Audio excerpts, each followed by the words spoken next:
Now that we have trained our bodies and we have our energy up again, it's time to train our minds.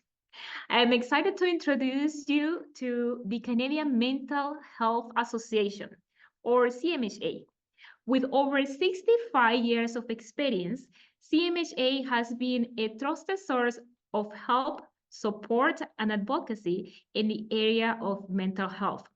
Today, they will be guiding us through an intricate connection between our thoughts, feelings, and actions, keeping us with essential or giving us essential skills to navigate them effectively.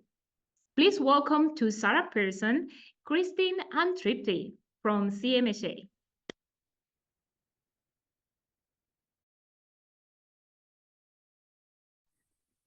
Perfect. Thank you so much. Can everybody hear me okay, I hope? Thank you guys so much for coming and spending, I think we get about 45 minutes with you guys to talk about some mental health stuff, in particular, our course Rethinking Our Thoughts. So today we're going to give you kind of a brief overview of how to explore your thoughts and kind of figure out how they can affect how you're feeling, and then the behaviors that kind of come with that, and how situations that we might experience may play out based on what we think about that situation or how we're feeling about it. So as mentioned, my name is Sarah. I'm one of the facilitators. My co-facilitator here is Tripti. So the two of us are going to be going through this material with you. So before we begin, we'd just like to do a brief land acknowledgement, just in case it hasn't been done. It's kind of customary for CMHA to begin all of our presentations with one. So CMHA Edmonton would like to acknowledge that we are hosting this presentation on Treaty 6 territory, and that we respect the histories, languages, and cultures of First Nations, Métis, Inuit, and all First Peoples of Canada, whose presence continue to enrich our vibrant communities. So really quickly, also before we jump into our material, I'm just going to go over a couple of our sort of group guidelines, just kind of things we like to keep in mind as we're working through the presentation today. The first one is obviously confidentiality. So if anybody does share something in the chat or poses a question at the end, we love that you take the information that we're sharing with you and the tips and tricks and share them with the people in your lives, just making sure that we're being mindful of any identifying features when we're sharing that outside of our group here today.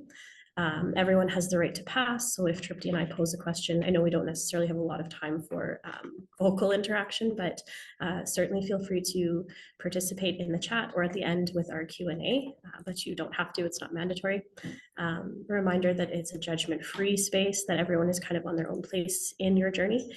And then being mindful of the time and space that we're taking up if we do have the opportunity to share. So those are just a couple of our guidelines that we like to follow. All right, so we're going to jump right into our material here, and wait here for this slide to go. We're going to start with something called the ABC model. So our first tool is ABC model. It's a cognitive behavioral therapy tool that can be used. And we use the ABC model to reflect on how we've reacted to a situation, to see if there are things that we might be able to change in our thinking patterns to help produce a better outcome to that situation. What the ABC model is going to allow us to do is to sort of flip the script and decide how we're going to react to a situation or a challenge or something that we might be facing. Next slide. So this is kind of a breakdown of what we're looking at when we're talking about the ABC model. So it's an acronym for activating event, belief, and consequence. So I'm going to go through these three and then give you guys an example just so that you can see it in real time and see how you might be able to apply it to situations that you might find yourself in. So the A is the activating event. This is going to be the situation we're in. It might be a challenge we're facing. And in this instance, we're going to ask ourselves, what are the facts in this situation? What has happened? So we want to make sure that we are being we're using facts only. So we're not kind of skewing what the situation looks like or skewing what has happened. We're sticking to strictly the facts and kind of asking ourselves what exactly has gone on in this situation or in this challenge that we're facing. The B is our belief, or you can think of it as your thought about the situation. So this is how we're feeling about the event. What do I think about this event? How does it make me feel? What kind of comes up for me after this activating event has occurred or this challenge has occurred? The C is going to be our consequence. So consequence is kind of a harsher word. I like to think of this as more like the result that we might have based on our belief or our thought patterns. So you can see we have an activating event, and regardless of what has happened, the situation, the challenge, we're all going to have certain beliefs about that experience. The consequence or the result is what's going to happen after the fact based on what we think about it or what we're feeling about that situation. So you can help further break down those consequences or the result into two components. The first one you might look at is, how do you feel as a result of this? So take notice of your emotions, take notice of your body responses and your reactions to it. Something for this one might be, I feel angry, or I feel upset, I feel sad. You can also look at it, the second piece would be your behaviors or your actions that are taken as a result of that. So do you behave kind of grumpy? Do you yell? Do you isolate? What kind of behaviors follow that belief pattern that you've experienced because of a situation or a challenge? So I'm going to walk through an example here just to kind of give you guys a real-time example that you might work through. So our example is, say you've had an interview last week for a promotion at work, and you get called into your boss's office and he tells you that unfortunately you didn't get the promotion. So our A in the situation is not getting the promotion at work.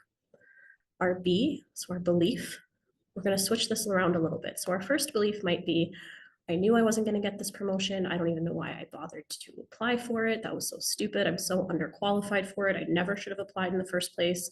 I can't believe I even did that. I've made a fool out of myself.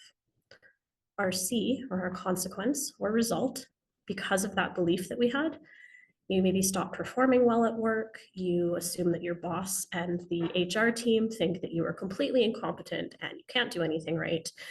And because of that, the quality of your work might decrease. You might think, oh, this is so pointless anyway. I'm not going to even bother, putting in a good effort for things.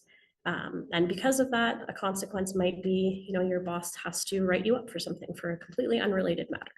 So you can see how the pieces kind of connect based on what we think of that initial situation, not getting a promotion at work. So quickly, we're going to swap those beliefs around a little bit. So the A stays the same. We're still not getting a promotion at work. Now, instead of thinking that we are underqualified and incompetent and we can't even believe we put our resume in for that, we're going to think, I didn't get the promotion, but at least I tried. I gave it my best shot. There was probably a lot of other people who were more qualified. That's okay. What did I learn from this? Can I take something away from it? So because of that, you continue on at work as normal. Your performance isn't affected at all. You still have a positive attitude in handling the situation. Your boss maybe takes note of that, and maybe further on down the road, there's another opportunity, and your boss immediately thinks of you because you had a really great attitude the last time about the application or your potential promotion, and he says, hey, you should really try out for this position instead. So that's just a quick example of how when we change our beliefs about a certain situation or a challenge we're facing, the consequence or the result of that can change drastically depending on how we feel and how we think about it. I'm going to pass it off to Tripti now, and she's going to talk a little bit about some mindfulness tools that we might be able to use. Thanks, Sarah. My name is Tripti, and I'm from Recovery College Edmonton, Cmha as well. Very excited to learn and grow with everybody today. Thank you for having us. And let's talk about mindfulness. Being mindful, what does it mean? It means being in the present moment. Mindfulness can help us manage our thoughts and emotions, become more aware of our thoughts, many a times calm our mind. It relaxes our body, and we are able to manage the stress in our day-to-day life. It can also help us recognize and feel gratitude for the good things that are happening around us. Research also shows that mindfulness can have a positive impact on our thoughts, our behaviors, and our overall mental well-being. Practicing mindfulness can help ground us in the present moment, help us focus on what we are doing, thinking, and feeling. Notice more of what's happening in a situation, and we are able to immerse ourselves in the present moment instead of brooding about the past, living in the past, or worrying about the future that has yet to come. And we can go on to the next one, please. Thank you.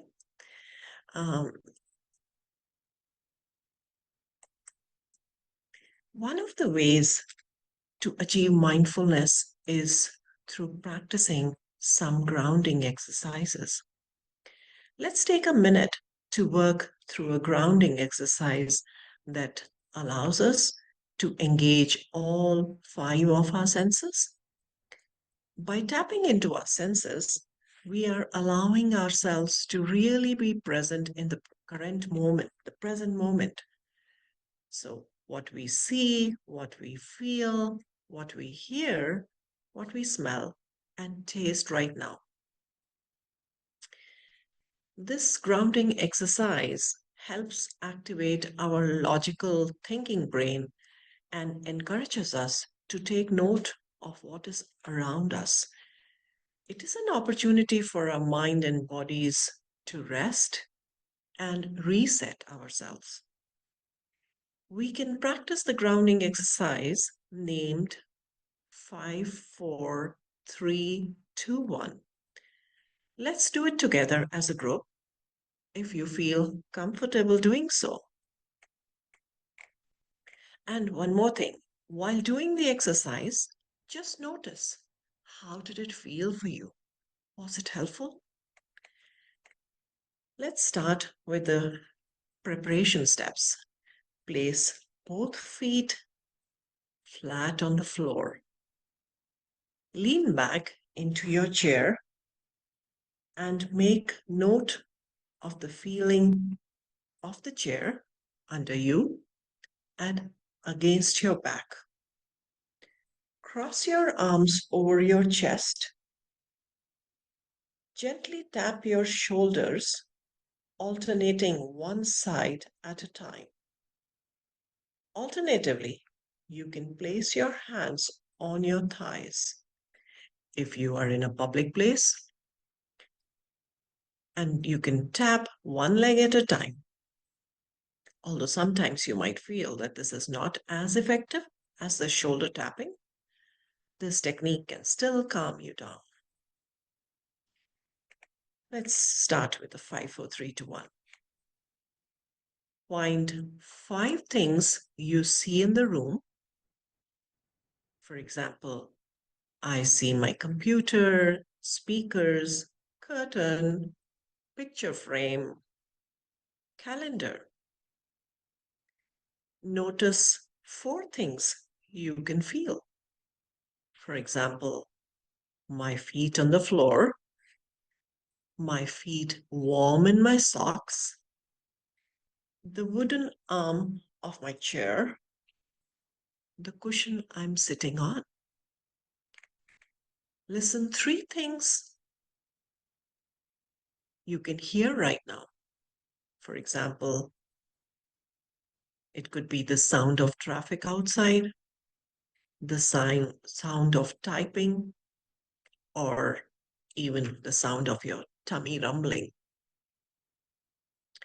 Observe 2 things you can smell right now. Cinnamon raisin toast, coffee. If you can't smell anything at the moment, then name your favorite 2 smells. Name 1 thing you can taste. It could be mint from after breakfast. If you can't taste anything, then just say your favorite thing to taste. And now I invite you to bring your focus and attention back to our group. And we can go to the next one, please. Thank you. Now we will take a few minutes to talk about different thinking traps that we may fall into. And these are unhelpful thoughts, also referred to as common thinking pitfalls. And everyone experiences unhelpful thoughts to some degree. But when a person is doing this automatically, repeatedly, or frequently, these thoughts can become an issue. These thinking traps will no doubt impact how we think or feel about an event or situation and may impact how we respond to them. Let us look at some of the common thinking traps. And as we go through these, let us try and reflect on our own personal journey and see which ones we tend to gravitate towards. Let us also keep in mind that awareness is the first step in rethinking our thoughts. Okay, so the first one here is filtering, meaning focusing on the negatives and ignoring the positives. Let's look at an example. So you are coming home from a wonderful birthday celebration that your friends threw up and get splashed by a car on your way back. You focus only on getting splashed by the car and not on the wonderful meal with the friends you just had. And this ruins your night. The next one here is overgeneralizing. Making a broad generalization based on one negative piece of evidence. And the example could be, I don't get along with this coworker at my new job. I'm not going to get along with anyone here. Another one could be all or nothing thinking.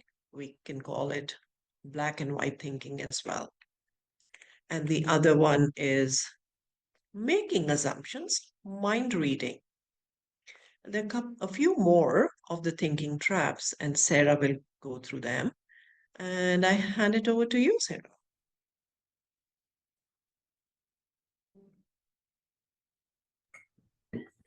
Perfect, thank you. So I'm going to go through a couple more thinking traps that we might fall into.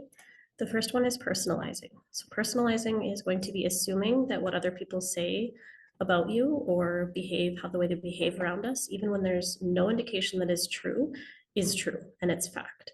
So we compare ourselves to others to determine how we're measuring up. Next one on our list is magnifying. So magnifying is exaggerating the degree or the intensity of a problem or a challenge that we're facing. So an example of that is that common phrase, making a mountain out of a molehill. Next one on our list is minimizing. So that's the opposite of magnifying. Minimizing is going to be taking anything positive and ignoring that or kind of shoving that under the rug, minimizing that and kind of only focusing on the negatives or the things that are going wrong.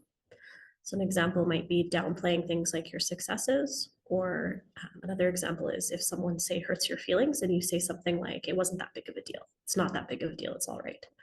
So that's an example of minimizing. The next slide.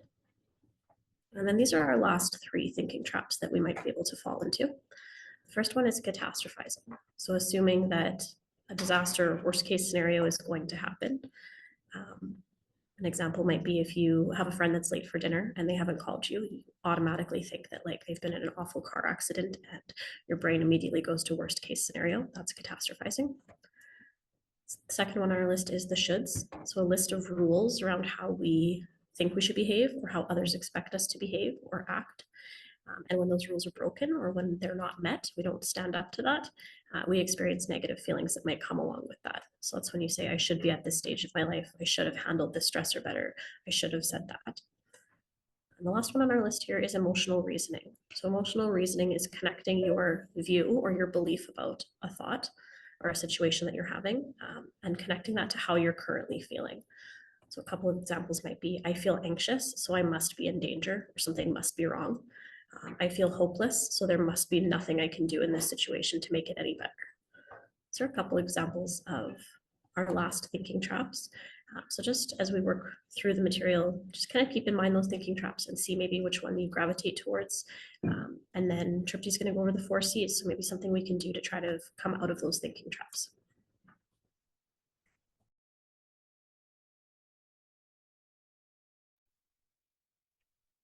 Okay. Now that we are aware of some of the common thinking traps, let us take a look at the 4 C's tool, which can help us to become aware of our unhelpful thoughts. And also it provides us insights into how we can change them. And this tool is called the 4 C's. And the 4 C's are check it, catch it, check it, change it, celebrate it. And let's take a look at how we can be mindful of our thoughts and how to change them.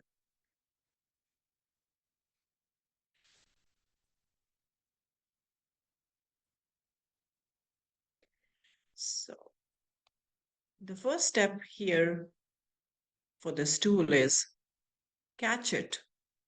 Notice when the thought is happening.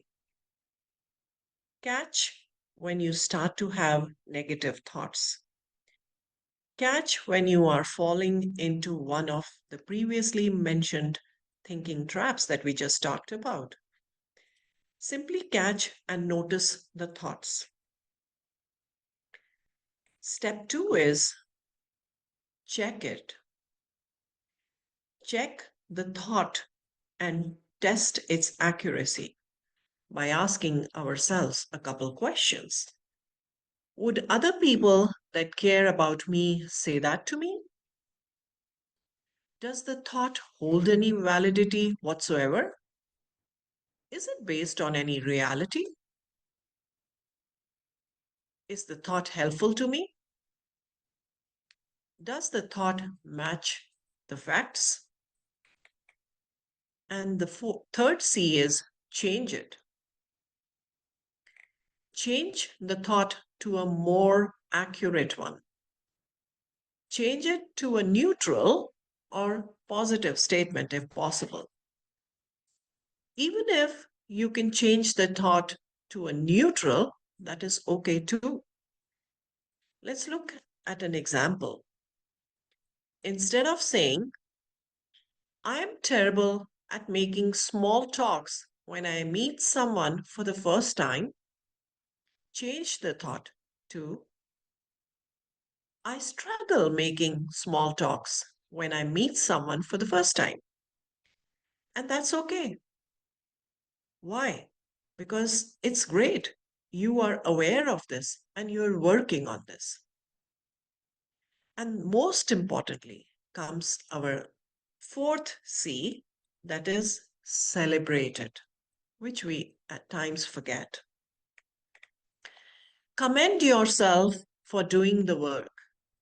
Even if you start with just recognizing when the thoughts are happening, tell yourself, I did a good job. I caught the thought. And this is very important. And this is the beginning of rewiring our brain. And with that, I hand it over to you, Sarah, for the next one. The cycle of inactivity. Perfect. Thank you, Tripti. So this is our last tool to kind of work through with you guys. This is called the cycle of inactivity. So we've talked about battling those unhelpful thoughts and maybe a few things that we can help to come out of those thinking traps. So sometimes when we're feeling stressed or unhealthy, we're not feeling the best, we stop doing the things that would normally make us feel better. And this is what's called that cycle of inactivity. So this can really impact, the rest of our way that we experience things and the relationships that we have, how productive we are at work, all sorts of things. So again, it means that we are stopping doing enjoyable things that make us feel better, and then we get stuck in kind of a cycle, and it actually makes us feel worse. So we have what's called the behavioral activation tool. So this is something that we can try to interrupt that cycle of inactivity by using behavioral activation. So these activities that you come up with for yourself don't have to be exhausting, they don't have to be time consuming or require a lot of commitment. They just need to be things that you know that you enjoy and that bring you some sort of joy in that moment. So we encourage you, when you finish here, to make your own list of behavioral activators that are things that you know bring you joy, things that you like to do or like to engage in. So it could be listening to music, could be, you know, reorganizing or decluttering, reading a book, anything like that that brings you joy. And one final idea to kind of really tie in those senses and helping to ground ourselves and bring us to the present moment. I encourage you to use your 5 senses to come up with behavioral activators that match each 5 of those senses. So for sight, it might be going outside, taking a walk in nature. Sound, it might be listening to an audiobook. Smell, for me, it would be a vanilla candle, lighting a really nice smelling candle. Touch, maybe a weighted blanket, something like that. Or taste a hot cup of coffee. So we encourage you again to incorporate those senses that will help activate your logical thinking brain, and include that in your behavioral activation lists that you're creating for yourselves. So that comes to the end of our, I think right on the dot, 30 minutes together. We do have a list here of some available supports that we'll just post up here if you want to take a screenshot of it. The distress line 211 is our information hub, any referrals or anything like that that you need. The mental health helpline at the bottom. And then also we have a new one, 988. And 988 is for suicide specific. Yeah, and also actually I'll stick in the chat, we have an email address, Recovery College. I'll stick that in the chat for you guys. If you have any questions or comments or anything that you don't want to vocalize right now, or you don't get answered today in the next couple of minutes for our Q&A, you can feel free to email us and we will do our best to answer any questions. We have a couple minutes more for questions, so feel free to unmute yourself or post your question on the chat.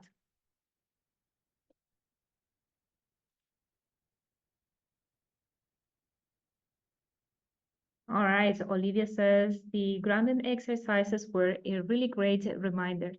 It was nice getting a few small ideas to help when come back to a calm spot. Oh, awesome, thank you. Okay, another person says, I like the 4C reminders. I like that one too, yeah.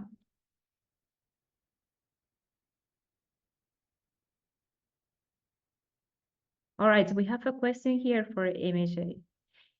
How might you combining the ABC with the 4Cs?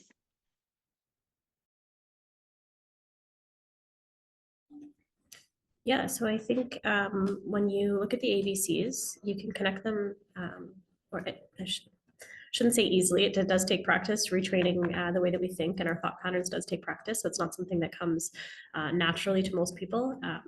But being able to take those 3 C's, or the ABCs, sorry, and identifying or acknowledging our beliefs. So part of that original step was to identify what our beliefs are about a situation. And if they're negative, to try to switch them to a neutral or a positive, right? Because that could impact the consequence. So I think it's something that takes practice, but you can take that initial belief that you have, and part of rethinking your thought, or part of switching that belief, is actually already kind of incorporating the 4 C's into it. So when we notice that we have a negative belief about something, we're already kind of actively participating in the 4 C's by catching that initial thought, right? So sometimes when you have the ABCs and you work through them, you might not be able to change that initial belief. You know, for the first 9 times, you might not be able to change that thought or that belief that you have about something. And you might be stuck with that first C, which is all you're doing is you're catching that thought. You're saying, hey, I'm feeling really crappy about this situation, or maybe I'm not thinking the best about this situation. And that's all you do. You don't move forward from there. And then, you know, the next time, on the 10th time, maybe you're able to switch that belief a little bit and you're able to change it a little bit in some capacity. So I think they're kind of already interconnected. And when you're working on switching that belief, you're sort of already inadvertently using those 4Cs or working through them.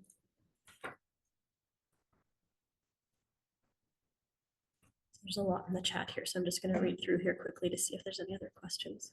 Yeah. One from Kate. Perfect. So wondering any tips to encourage teams at work to rethink our thoughts. For this one, it depends, I guess, on people's learning styles and what they're more willing to receive. One of the examples that we have is to maybe print out those ABCs and have them posted, in your lunchroom or on bulletin boards or things like that. Or, actively being able to work through some of those ABCs and then incorporating the 4Cs as well. Tripti, any thoughts on that one, on how we could incorporate? That just being mindful of the fourth C, celebrate it, is really very, very helpful. Having, as Sarah mentioned earlier, having these as visuals sometimes helps for us. And being mindful that we are all humans. When we just remind ourselves to and show compassion to the best we can, and let ourselves know that we are working on different things, difficult phases that are there, even if we did not prove ourselves to be 100% perfect. That's fine. We are working on it. We are on our journey, and that is the best that we are doing. So keeping in mind the four C's, and even if we are on the very first one, that's okay too, because we are being mindful and we are practicing and we are working on it. I did see another question. I think it was Melissa who had asked about feeling your feelings versus thought swapping, and how do you see that relating to toxic positivity, if at all? I think that's a great question. And part of the stuff that we teach in all of our recovery college courses, not just this one, is that sometimes we have to sit in those kind of yucky, uncomfortable feelings or belief systems or patterns that we have.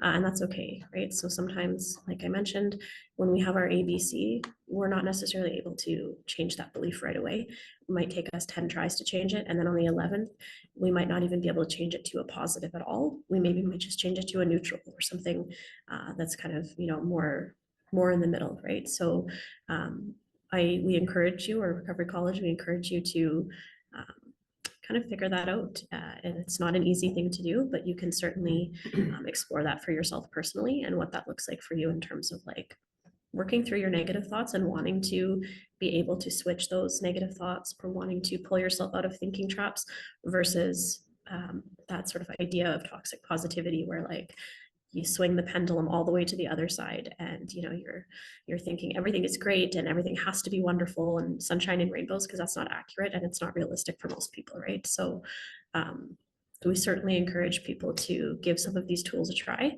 and to at very least be mindful or be aware of our negative beliefs that we might have or some of those thinking traps that we might fall into, but also realize that that's kind of a normal experience for humans to go through, right? So sometimes we have to sit in that uncomfortable place of like uncomfortable feelings and yucky feelings like that, and that's okay. That's normal. Yeah, definitely. Awareness is something to celebrate for sure. It's a hard process, and it's like I said, it's not something that comes easily or naturally for most people, right? So that's why we stress that awareness is usually that's huge. That's key. That's the first piece. So if you even have awareness, even if you're not able to change those thoughts, that's worth celebrating, and that's a huge step. So I think we're almost at our time. So if there's any other final questions in the chat, if anyone.